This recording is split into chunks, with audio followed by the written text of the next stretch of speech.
Technology పెరిగింది. దీంతో మనిషి అద్భుతాలు చేస్తున్నాడు. మరీ ముఖ్యంగా వైద్య శాస్త్రంలో కొత్త ఆవిష్కరణలు వస్తున్నాయి. తాజాగా ముంబైలో పుట్టుకతో చేయలేని ఓ టీనేజర్కు శస్త్రచికిత్స ద్వారా వేరే వాళ్ళ చేయిని మార్పిడి చేసి విజయవంతమయ్యారు. దీంతో ఇది దేశంలోనే మొదటి చేతి మార్పిడి చికిత్సగా రికార్డుకెక్కింది. గుజరాత్కు చెందిన సమీయ పుట్టుకతో చేయి లేకుండా జన్మించింది. 18 ఏళ్లుగా ఆమె తల్లిదండ్రులు ఎన్ని ఆసుపత్రులకు తిరిగినా ప్రయోజనం లేకుండా పోయింది.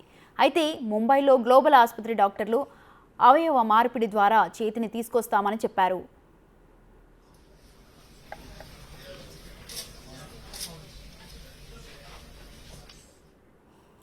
బ్రెయిన్ డెడ్ అయిన 52 ఏళ్ల ఓ మహిళ చేయిని దానం చేయడంతో చికిత్స చేసి సమయాకు చేతిని పుట్టించారు. దానం చేయబడిన చేయి రంగు సమయ రంగు ఒకేలా ఉన్నప్పటికీ సైజ్ మాత్రం కాస్త తేడాగా ఉంది. దీంతో శస్త్రచికిత్స కష్టంగా మారింది. మొత్తం 13 గంటలు శ్రమించి శస్త్రచికిత్స విజయవంతం చేశారు. జీవితంలో 2 చేతులతో పనిచేస్తానని తాను అనుకోలేదని సమయ తెలిపింది.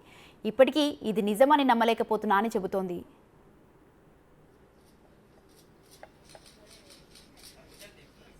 है कि मेरे हाथ के बाद मुझे बहुत कुछ करना है सब, तो बहुत खुश थी मैं।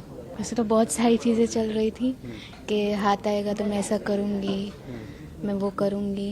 फिर सबसे ज़्यादा खुशी बहुत ज़्यादा हो गई थी मेरी कि मुझे सपने भी आ रहे थे, हाथ आ गया मेरा, मैं ये कर रही हूँ, मैं ड्राइविंग कर रही हूँ, ऐसा सब। अभी मैं मतलब BCA कर रही हूँ, उसमें मास्टर करूँगी। मम्मी रो रहे थे और मैं हंस रही थी। मैं उनको बोल रही थी कि कुछ नहीं होगा मैं उनको सपोर्ट कर रही थी। मतलब मैं छोटी थी ना, तो मेरा हाथ नहीं था ना, तो मुझे सब बच्चे चिढ़ाते थे क्लासरूम में। फिर धीरे धीरे बड़ी हुई तो फिर मैं मतलब ज़्यादा सबसे बात नहीं करती थी, ज़्यादा मैं भीड़ वाली जगह पे भी नहीं जाती थी। मैं घर से बहुत कम निकलती हूँ। डोनेट करो, मतलब जितना हो सके उतना करो और किसी और की लाइफ को। ఇక ఏడాది పాటు రెస్ట్ తీసుకుంటే సమయ చేయి 90% పనిచేస్తుందని శస్త్రచికిత్స చేసిన డాక్టర్ చెప్పారు. ఈ చికిత్స అంగవైకల్యంతో బాధపడుతున్న వారికి ఓ ఆశా కిరణంలా మారిందని అన్నారు. ఈ విజయం తమలో కూడా ఆత్మవిశ్వాసం పెంచిందని తెలిపారు. पेशेंट का नाम सामिया मंसूरी है। वो 18 साल की एक लड़की है भरूच गुजरात से।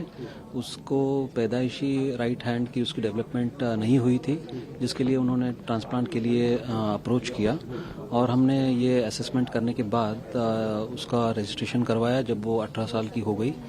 एंड लकीली उसके 18 साल के होने के कुछ ही समय बाद हमको जल्दी से एक डोनर मिला, जिसका हाथ हम उसके राइट हैंड पे ट्रांसप्लांट कर पाए। अभी इस बात में डिफरेंस ये है कि नॉर्मली जब आदमी का एक्सीडेंट के बाद हाथ कट जाता है तो उसको उतने समय तक उस हाथ को इस्तेमाल करने की आदत होती है या ब्रेन को उस हाथ का यूज़ करने की आदत होती है। बट पैदाइशी जब हाथ नहीं होता है तब बच्चे को हाथ होना क्या है यही पता नहीं होता है। तो ब्रेन जो है वो उस तरीके से एडजस्ट कर लेता है और वो काम करने का तरीका भी